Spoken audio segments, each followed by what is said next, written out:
Together on three. 1, 2, 3, together! This is the RMAC Showcase. Fade away from the corner, he hits it! The Rocky Mountain Athletic Conference is the most historic collegiate organization in the western United States. Founded in 1909, the RMAC is a proud member of NCAA Division II. Now, here's your host, Eric Danner. Welcome back to the RMAC Showcase, coming to you from the Auraria Event Center in Denver. The AEC got a makeover, complete with a new floor and a new scoreboard, new replay board, courtesy of their neighbors from across the street at the Pepsi Center. The Metro State men's basketball team was the only Division II team playing in the preseason NIT this year, and they did better than any D2 team in history. Metro went 3-1 against Division I opponents in the NIT. They beat Fairleigh Dickinson, Elon, and Canisius. In fact, they beat the Golden Griffins 83-69. At the time, Metro State was ranked number 1 in Division II. We wanted to push our guys to the limit this year to see what we're made of, and I can't tell you, how proud I am of these guys is just competing. The 3-1's great, and, obviously we're happy about that, but I just like the way we got better each and every game. Metro State now ranked number 6 in Division II. The Roadrunners started RMAC play with a win at Regis. They didn't play their first home game until the middle of December. Metro State playing some key conference games against UCCS and CSU-Pueblo. Dr. Stephen Jordan unveils the new banner at the Auraria Event Center. National champion runner-up from last year, and this would be a banner night for the Roadrunners. Mitch McCarron was on fire. Metro State starts out on an 8-0 run, and run is what they did. Brandon Jefferson ahead to McCarron, who scored 18 first-half points. UCCS would be led by Jordan Carter. Nice ball movement here.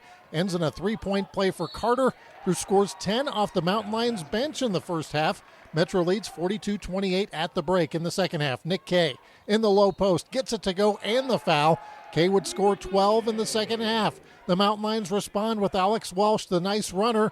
That cuts the lead to 15. It would be as close as UCCS gets in the second half. Metro wins in blowout fashion, 95-59. It feels great. It's good to be home. It was, some long road trips that we had, and we talked about having a good start to the season on our home floor. We don't want to lose any games here this year, so that's a goal. I like the additions they made in the gym. Big screen back there, it just livens up the gym. And we was excited. Our banner got taken down, so that's a good feeling. The following night, a battle of unbeatens in the RMAC as CSU-Pueblo comes to town. The Thunderwolves were the only team to win at Metro last year. It would be a barn burner. Roadrunners jump out to a 10-2 lead. Kay would be the man in the first half. Pueblo, Dylan Frisch comes off the bench and was smoking. This three makes it a one-point game. Jefferson can also hit from behind the arc. He leads Metro with 12 first-half points. Frisch goes 5 for 5 from three-point land in the first half. We are tied at 45 at the half. Second half, Raul Delgado, the transfer from BYU, comes off the bench to score 15, including 3 three-pointers. We get running in the second half. Nate Tigner, coast to coast for Pueblo. He scores 13. 2 minutes to go. Metro breaks the press. Delgado puts the runners up by 10. Then Pueblo comes back. Frisch, his 7th three-pointer of the night, makes it a one-point game with 46 seconds to go, under 10 left. Jefferson drives. McCarron, the tip, makes it a three-point game. After a made free throw, Tigner is fouled with a second to go, down 2. He misses the free throw. Metro State wins a wild one, 94-92. They're a good team. They came out. They've been playing really well lately, and they took us out of our stuff early, and that was probably the big thing about it. They executed well and forced us into some foul trouble, but a lot of guys stepped up. Some big changes happening here at Metro State. Construction is underway for a new sports complex. That sports complex will host the NCAA Division II Spring Sports Festival in 2 years. It's all part of a vision of Dr. Stephen Jordan, the president here at Metro State, who believes athletics is a vital part of the campus. We stand on a piece of land today that represents the power of raw potential.